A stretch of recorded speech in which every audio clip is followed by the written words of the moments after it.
Hey everybody, welcome back. This is a first for the podcast that you're actually in our office. People can actually see our office now, which, we don't get to see a whole lot either My because lonely we're desk behind out me. and about. And yes, your vacant desk over there, Daniel on the side, but he might get cut out. So there he is. Uh so yeah, it's good. Everything is moving. We're busy. So today we're going to talk about post-war buildings and no building in particular, but kind of the typical things that we see with post-wars.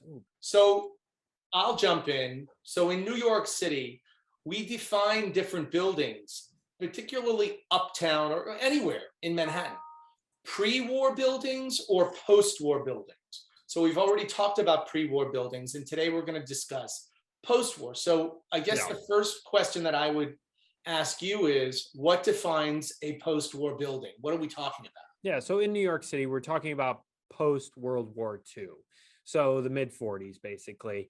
We didn't see a lot of developments right around the wartime because of obvious reasons.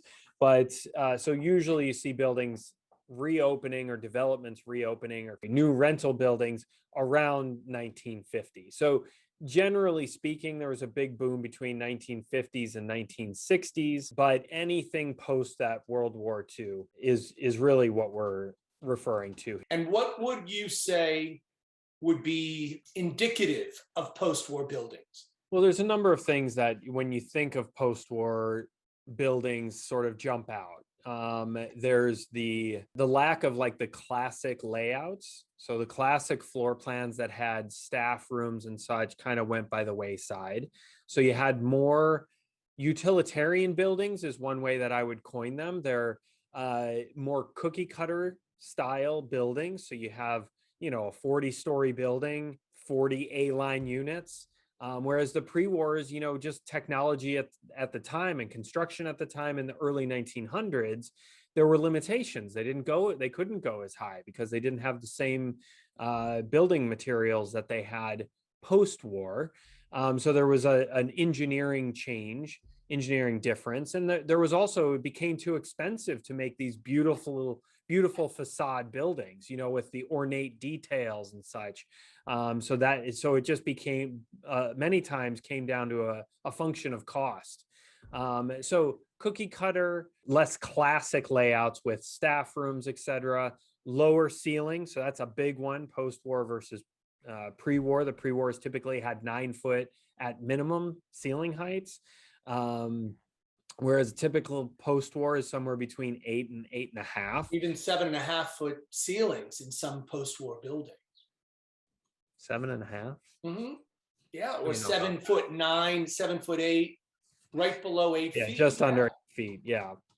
So I'm sure I'm forgetting a few. How about facades? You had white brick buildings that were not around in pre-war times. So white brick facades. I think just to add on to what you're saying, and a lot of them are white brick, but just I think brick in general defined the post-war era. What I would ask you is, where are most of the post-war buildings? And I'm specifically talking about Upper East and Upper West sides, would you say? Well, a lot more pre-wars concentrated near the park. And as you built out east and west away from the park, we saw more so on the east side, I would say, than the west side. You saw a lot more of these post-wars popping up. I don't know what the percentage of is, but in terms of post-war versus pre-war, but it's got to be easily half the buildings. I'm certain probably more than that. And certainly when you look at unit mix, because the post-wars had so many more total number of units within them, it's certainly a much larger portion of our overall inventory. But balconies were not a thing in the pre-war, though. They always had terraces, and we've talked about the difference between them. The terraces, when the building actually wedding cakes in as it goes up, and then an outdoor space directly over an apartment below. You saw these post-wars popping up with balconies, one over another, 5 by 8, 5 by 10 balconies or smaller. As well as amenities. And the post-war era led into this idea that the newer buildings should cater to modern day living or more modern day living. You'd have grander lobbies, or not necessarily grander than the pre-wars, but there was a focus in on the lobbies, but then also, as you're saying, balconies. The buildings, some of the buildings were created with really pretty roof decks that allowed residents to go up to the roof decks, as well as pre-war buildings never had central air conditioning or any kind of a central system for their heating. And, well, there was, I'm sorry, steam heat, but in terms of air conditioning, more modern buildings had more modern conveniences in them. Garages, swimming pools. The architecture of post-war buildings is very different than the architecture of pre-war buildings. Some people only would like to live in a pre-war building, but then the flip side of that is many people, though they like the charm of the pre-war, they gravitate towards more modern buildings. Well, and now we've had a new developments that have tried to emulate the pre-war looks with the nicer, ornate facades, pretty facades.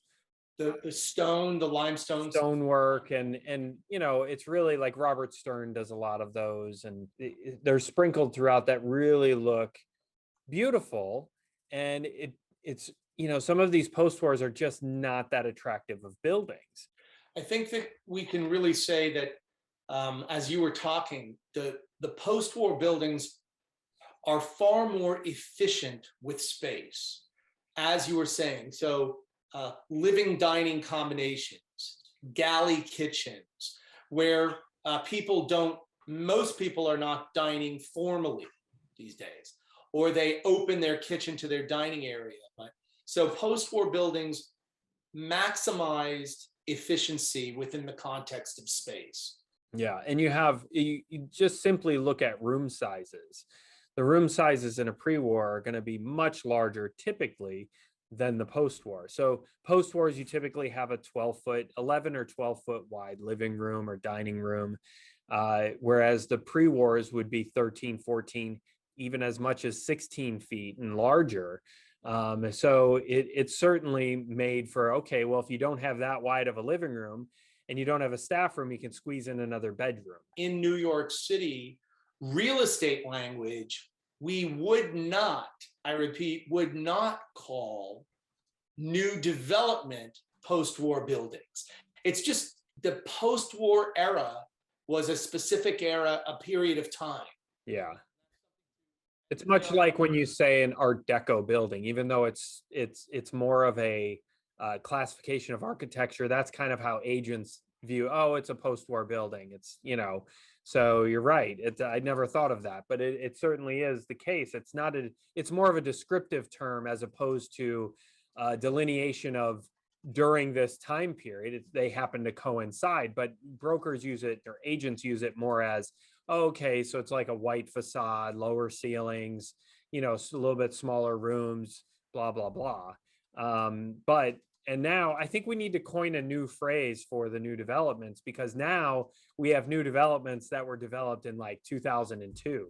So we need to maybe post-millennium or something. Like we need to, I think there's time, it's time for a new, so we're going to think about that. We're going to think about that preferred nomenclature, and I'm going to start spreading the word, as will you. And let's see if we can get it to catch on.